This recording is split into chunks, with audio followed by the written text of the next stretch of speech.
Thanks very much. Good morning, everyone.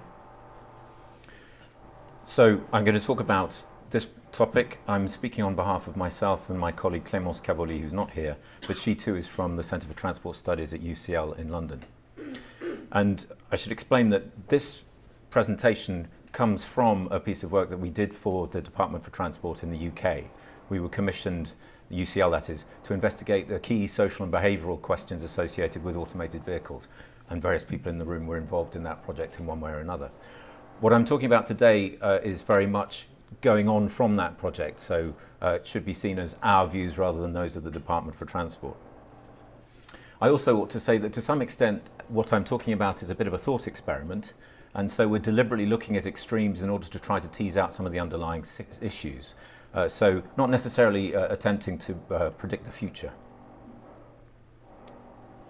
We have a model, and I'm delighted to tell you that it has 3 dimensions. This is quite helpful to us. First, the idea that vehicles will vary in the degree to which they're connected, from the unconnected through to those which are talking in great detail with other vehicles and infrastructure. There is also the axis of automation, and it's worth saying that for our purposes we're very interested in fully automated vehicles, so SAE level 5. And that is because we see that as being the place where the true revolution happens, which is not to say that partial automation isn't extremely important, it is, but from our point of view, full automation is the most interesting bit. And then this is perhaps the most important of the axes for the purposes of this talk, leading from autonomous at the top to controlled at the bottom. So an autonomous vehicle makes its own decisions. It gathers information and decides what is best for it to reflect its users' desires. A controlled vehicle, in contrast, might be highly automated, but is doing what it's told. It is given instructions that are set elsewhere. And you could see cooperation as lying on that axis, perhaps somewhere along the middle.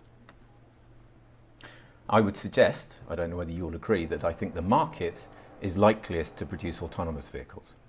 And controlled vehicles are likelier to come through a more government interventionist point of view. And government intervention is central to everything I'm going to talk about today. So just to go into control in a little bit more detail, what this could involve is that everyone who wishes to travel in their automated vehicle submits their journey desires, and some kind of central control weighs those up and arrives at an optimal way of distributing journeys around the system.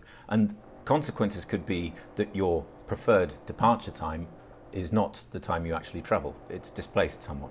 You may even ultimately be sent to a different destination. You quite possibly could go by a different route. Now, I put up this picture. It's something which might be quite familiar to some of you. Known as the Red Flag Law, it was actually called the Locomotive Act of 1865. It required horseless carriages in those days to be preceded by someone carrying a flag. It also required them not to exceed 2 miles per hour in urban areas or 4 in rural areas. Now, it's often referred to quite laughingly, and during our project for the Department for Transport, it came up again and again in conversation. But I think it's actually quite a useful image to share with you, because the point is, we no longer have that practice of someone walking in front of a horseless vehicle. At the time, it was considered necessary because the dominant transport was horse. There's more to it than that, including politics, but at the time, that was why this new technology was forced to submit to another set of norms. And of course, as they became more common, that technology became the dominant one, and the legislation was in due course revoked. The point is that norms change, and I think we need to have that in mind always. And to give you an illustration of how those norms might change in the context of AVs, I'll just share something with you. It seems to me that as things stand, we have what you might call a line of culpability in the context of how we conduct ourselves on the road. If you're careful and you're involved in an accident, you're generally forgiven. It's not your fault. But if you're careless and you're involved in an accident, then there is some sense that you're at fault. Now, my impression, and I find that it often comes out of a certain amount of woolly thinking, is that much of the talk about AVs, fully automated vehicles, is that it won't be possible to be at fault as another road user. If you're a pedestrian or a cyclist and you're struck by an AV, it will have to be the AV's fault. And I can see that only being possible if we're talking about a significant level of segregation, i.e. that the pedestrian or cyclist isn't in fact able to interact with the AV, or, as was mentioned by George, the vehicles are having to travel at a uselessly slow speed because they have to allow for every conceivable action on the part of another road user. And I would say that neither of those is particularly realistic. I think what is more likely to happen is that we'll end up with a different line of culpability, possibly somewhat to the right of the one that we have in our current world. But it will allow for the fact that other road users can be involved in collisions with AVs and be considered to be at fault. Now, I say this is, I think, in contrast with much of what I've encountered in the literature and most of what we hear when we do this kind of work. It seems that it's sacrosanct to talk of the safety prospects of AVs, that they cannot do harm. It's just not realistic in my opinion. The norm may change. I want to talk for a moment about use models, and again we've heard a bit about this already. It's convenient to contrast the user-owner model with the shared use model, and I'll do that just for simplicity. And it's not going to excite too much opposition, I think, to say that the shared use model is likely to be better in terms of energy consumption and therefore emissions. It might well also be better in terms of capacity on the road network. So there are various arguments in favour of the shared use model. And it might come about of its own accord without government intervention. I myself have my doubts. I think that owner user is likelier to dominate if we don't do quite a bit to ensure the shared user model does come about. But just to go into this in a bit more detail, let's consider a trip between London and Edinburgh, which from my country's perspective is a long way. I know that for many of you it's no time at all. But imagine that you might be able to do this trip entirely using a fully automated vehicle. And I think that that's quite plausible if we talk about segregation on fast roads. So that, I think, is going to be a serious proposition. But what we would like people to do, particularly in the context of this repeating meme of first and last mile, is for them to take a short trip to a hub, hop onto some kind of collective transport, and then do something similar at the other end. Is that likely to happen? Well, you'll be aware that Singapore is working hard at developing such a system. But my impression is that Singapore will have to work hard and will have to use the numerous government levers available to it. Other governments might struggle to do the same thing. I mean, there's the possibility, one of the scenarios is that AVs will be so clever that they can hook together and form sort of de facto trains. And that's possible, but I think that I'm talking about a time before that where it'll either be one or the other. Again, the general message is that for these sorts of things which are considered desirable to happen, it seems the government really will have to intervene. This is an image of a British motorway, nothing remarkable in it, but just to try to convey a number of things about it which I think make it a very benign environment for AVs. It's fast, it's segregated to a degree, there are no pedestrians, there are no cyclists, there's no building frontage, and it's a dual carriageway, so all of the vehicles are moving in the same direction on one side, and the junctions are very simple and so on. They tend to be in good nick. So in principle, this would be a good place to do AVs, and it's no surprise therefore that that's where the UK is looking at developing technology. There's a bit more to it than that though, because we want AVs, or at least the narrative is that we want AVs to manage to produce great safety savings, safety benefits.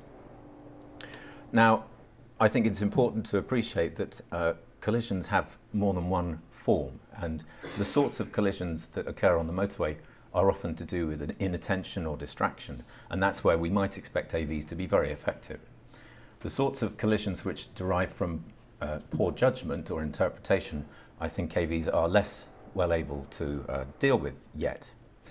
And yet the sorts of, so the accidents that we're seeing on motorways are the sorts where AVs will do well, but in urban streets where accidents are more common, they might struggle. The point being, very simply, we can expect the safety benefits, as with most other benefits of AVs, to be unevenly distributed spatially and on road types. Again, something we need to bear in mind. And then taking that idea forward a little bit, here are two different spatial setups from the UK. On the left-hand side, we have a medieval city, this is York, and on the right-hand side, everybody's favourite whipping boy, which is Milton Keynes. somewhat reminiscent of certain North American cities, I think you'll agree. So the regimes are broadly the same. Most of the junctions are signalized or their priority. But I think you would agree that what we tend to imagine AVs being would appear to suit the right-hand environment rather better than the left. Now, that's not to say that we couldn't invent AVs that would benefit very well from a medieval city environment. That's if we move on from the idea of something with 4 wheels and perhaps 2 or 4 seats. The automated wheelchair isn't much discussed, but perhaps we ought to have it in our minds during this event. So all I'm getting at is that Milton Keynes, on the face of it, seems to offer more to the AV, and therefore the people living in Milton Keynes or passing through it could benefit more from AV technology than the people of York. Perhaps not a problem, but again, it's one of these distributions of benefit issues which we need to have in mind. Right, now for a very simple diagram which hopefully will illustrate something. Demand for AVs, as in demand for traffic, would be likely to increase traffic volumes, which in turn, all things considered and everything else being equal, will generally lead to a reduction in traffic speed, which in turn you might expect to diminish enthusiasm for the technology in the first place. Nothing very remarkable in this. And you can have an argument as to whether the maximum capacity is higher in the case of an AV world than in the status quo. I can believe that. But I think there is a maximum, whatever technology is in play, and we need always to think of this. So the only thing I want to add on this is that going back to my contrast of autonomy and control earlier on, in a controlled environment, it seems that any new equilibrium could occupy a higher point in terms of capacity. So more journeys could be catered to by the network if they were controlled, i.e. if the system was determining who travelled where. In contrast, think of 100 autonomous vehicles, that is 100 vehicles making their own decisions, headed for the same intersection. How are they going to agree amongst themselves who gets to go first? I'm sure there are theories about that, but I myself am waiting to be convinced that that's actually going to work without some kind of central control. And what this leads to, for me, is an important question about what it is we're trying to do. Are we trying to maximize capacity? Well, if so, then I suspect we're probably going to be stuck with what I describe as the central tragedy of transport planning, which is we're going to get rid of congestion once and for all. Well, I would be surprised myself, with or without AVs. And the item in the paper, which you may have had a chance to read, contrasts that goal with a goal of trying to optimize accessibility. And accessibility seems to be something where AVs, A, have an enormous amount to offer, and B, may not lead to this frustration of just getting us back to the place where we started, albeit with an awful lot more vehicles going through the system than before. Now for just a practical example, this will be a familiar scene, building line, footway or sidewalk, a line of cars that are parked, and then 2 running lanes. But if full automation delivers everything we think it might, we no longer need to park all those vehicles, and so we've got some spare space. What do we do with that space? Well, some would like us to expand the footway. And then maybe we could accommodate more in the way of physically active travel, say. It might do more for public realm. It might just make our cities nicer and so on. And Laura's organisation produced a report during the early part of the year which suggested just that. So this is a town square in a rural market town in the UK, heavily parked as you can see. Take all those vehicles out and you have instead a rather charming, perhaps socially desirable farmer's market, depending on how you like to spend your time, of course. Here's another one. You could, of course, convert that space into another running lane. Now, my suspicion is that laissez-faire governance would get us that, because I suspect that the people who are driving around in AVs will probably be the wealthier. And we have a long history, viz. The example I gave you of the red flag, of the wealthier helping to determine where our transport policy goes. Again, you may choose to disagree. But here's another idea again, which is we could use that space for something entirely different and create retail space. Local government is always short of money. So here'd be a way of generating a bit of revenue. All of these are possible. The point about putting them in front of you is that these are government decisions to be taken. At a local authority level, or maybe at a national government level, a decision has to be taken. You will probably see what the general theme of my talk is. I'll just turn quickly to a couple of the recommendations we made to the department to give you a flavour of what that project produced. The recommendations are just being finalised now and will be probably published either before the end of the year or early in 2017. So one of the things we said was that the government ought to do a piece of work on wide-ranging scenarios. Why? Because what we've encountered in the literature is a tendency for scenarios not to be terribly broad. They consider a small number of variables and they generally consider too few variable values.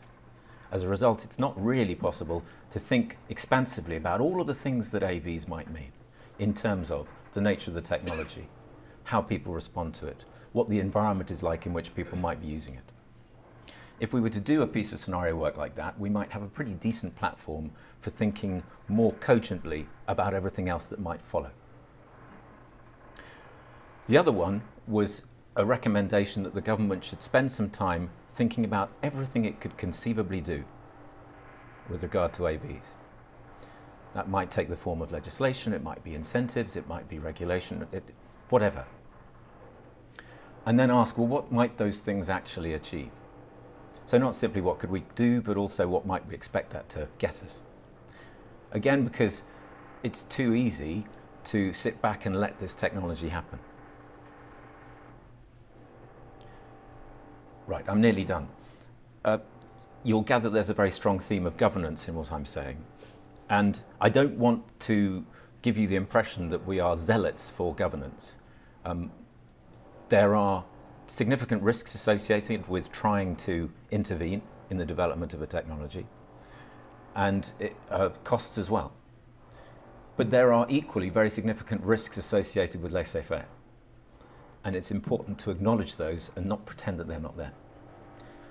So how much governance? Well, we're not absolutely sure, but our argument for at least being very clear why you end up doing what you do is best summarized by this. I'll leave it there. Thank you very much.